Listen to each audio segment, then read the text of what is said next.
Welcome back to another video with Hugh James, and I'm joined today by Alena and David, who are from the Independent Financial Advice team.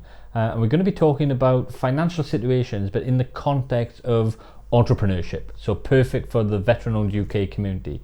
So firstly, thank you both for coming and joining us today and giving us some hints, tips and great information, no doubt to come, about the financial situation for veterans who are interested in starting their business. So as always, we'll kick off with the questions. So David, tell us a little bit about how veterans that are transitioning into civilian life and considering entrepreneurship, and how the kind of military experience and military background could benefit them in terms of that entrepreneurship context. Absolutely, Scott. Good to see you again. Great to be here. I think the first thing that we need to be aware of for someone who's just coming out of the military and considering setting up their own company is the ability to be agile in terms of the change that they're going to make. So key to that is considering the fact that they're not going to be in a structured environment where they're going to get a regular income, such as a regular paycheck as they would expect every month, into a world where they're now dependent on their own activities to drive their income, and therefore the likelihood is that that level of income will change from month to month. So it's having the mindset that you're comfortable doing that and being prepared for it. And what I mean by being prepared for it is to make sure that you've got sufficient sort of funds behind you to be able to go through the good times and the bad times as your income goes up and down over a period of time. So it's having what we would call a contingency fund behind, or an emergency fund. So you've got something to call on when those difficult months may well come along, especially in your first couple of years of setting up a company. They always say the first 2 years is the most difficult of all, and it absolutely is. If you can ride out the first couple of years, likelihood is that you will be in a position to grow the business from strength to strength. But those first 2 years are absolutely key to plan ahead for. Yeah, any kind of figure you'd recommend for people to store away, stash away for a rainy day? It's absolutely, it's relative to those individuals themselves. What we typically advise within this environment is that you've got 3 to 6 times your monthly income, what you would need. So if you need obviously £2,000, for example, per month to meet your mortgage, your bills, your outgoings, 3 times that as an absolute minimum set aside in an account that you can call on to make up for any potential scenarios where you're not getting that regular income coming through to you. Yeah, and I think that's a complete mindset shift for most of us in the military. We had what was called Millionaire's Weekend. You get paid, you're the richest person in the world, but because you had that ability to spend all your money because your food, your accommodation was all covered, particularly when I was serving, there was no pay as you dine then. You could spend everything, and the mindset was very much, let's go into London, let's go out all weekend and come back with nothing left in your bank account. So that's a great tip, I think, for those who may have lived that kind of lifestyle and being aware of you can't do that now. You need that backup because you're solely reliant on yourself, as opposed to having that security blanket over you, that regular wage coming in. Exactly right. Yeah, perfect. So, Alena, we know many veterans are known for the discipline, and that comes from service. So how can that translate into effective financial planning when it comes to being a business owner? It can be translated, and it needs to be translated.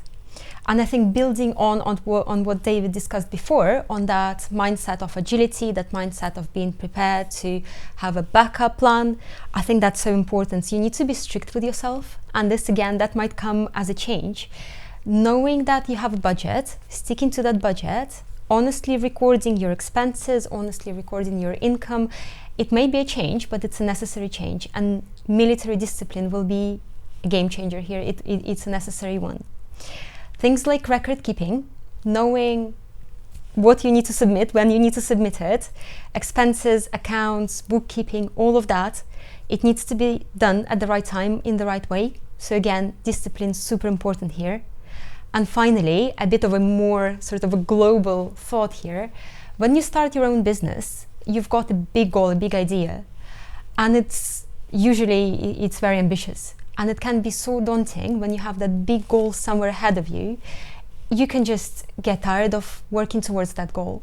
And having that discipline to break that big task into smaller chunks and then work towards completing each and one of them, that again, military discipline will be invaluable here. Yeah, I think the key word I picked up on there is honestly.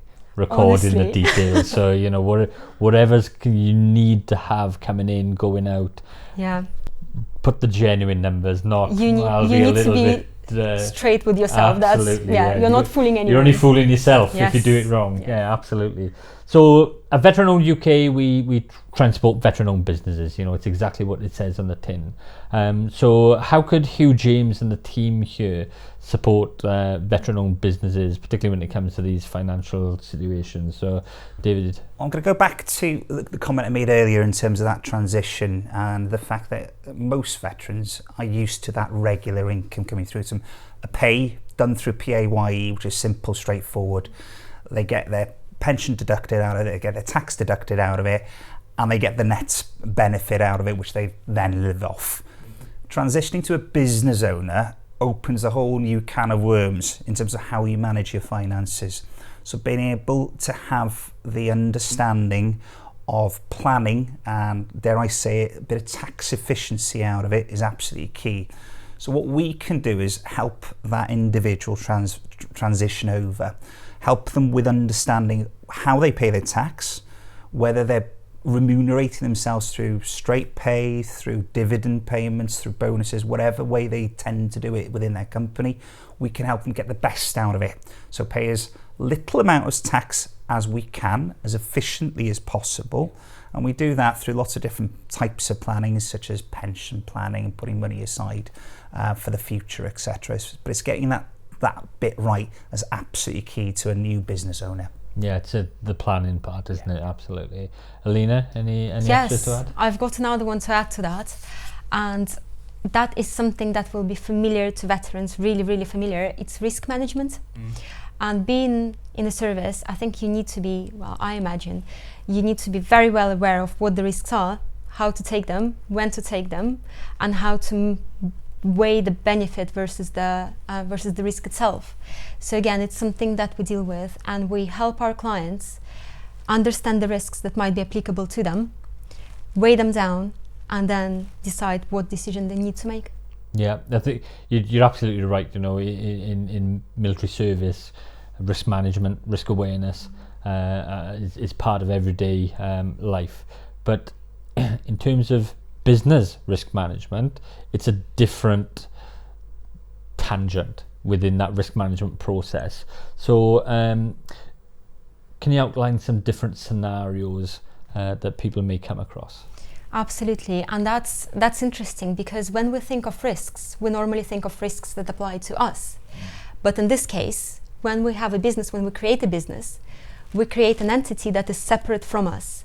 And in fact, other people may depend on that entity. If you've got employees, they will depend on income that comes from the business. Yeah. So we need to think about protecting that entity, that business, and scenarios are numerous. For example, what happens if there are two directors in a partnership and one director dies? Then the shares of that director go to the family, and then the family, having gotten the shares, they then need to make financial decisions, and they might not want to do that or might not know how to do that. So having a shareholder protection will create a fund for the surviving director to be able to buy out the family of the late director. And that creates business continuity, so that you know that all the decisions are made by the right person, but also that gives a fair legacy fund to the family of the late director. Or another example is a key person, so key person protection, and how that's helpful. If your business heavily depends on one person, if it's a sales director who is involved in loads of sales contracts, if it's a financial director whose personal contacts define the lending that you've got, then if these people are not in the business anymore, the business may not be able to continue, may not be able to trade. So protecting the business from the loss of these key people is so important. It gives the business an injection of cash to be able to replace the person and then continue working. So it's things like that, thinking of the business as its own thing that needs to be taken care of. I think it's a completely new outlook. So yeah, we don't tend to think of businesses that way. Yeah, no, they're great points there, and I'm sure many wouldn't have thought about, you know, key person protection and shareholder protection. So no, great points there. David, anything to add? Yeah, I'm gonna take it back to the individual though. Alena's touched on one side of the coin, which is the business. The key to it is looking after the person. Now, again, transitioning from a veteran point of view where you're used to having sick pay, critical illness cover, death in service benefits, things of this sort of nature, you've still got to look after yourself as an individual and the family there afterwards.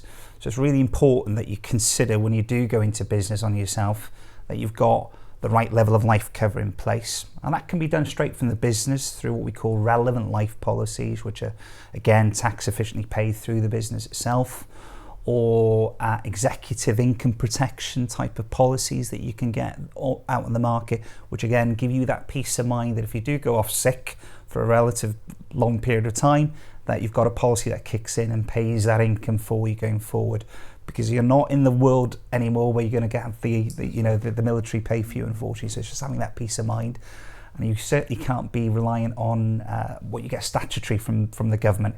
It won't go very far in this day and age where the cost of living is spiralling, unfortunately. No, absolutely. It's you wear so many hats, don't you? You do. You know, as a business owner, and if you are ill, all those roles disappear from the business. Correct. And it's particularly pertinent when you've got responsibility as part of that business as well. So, no, great points.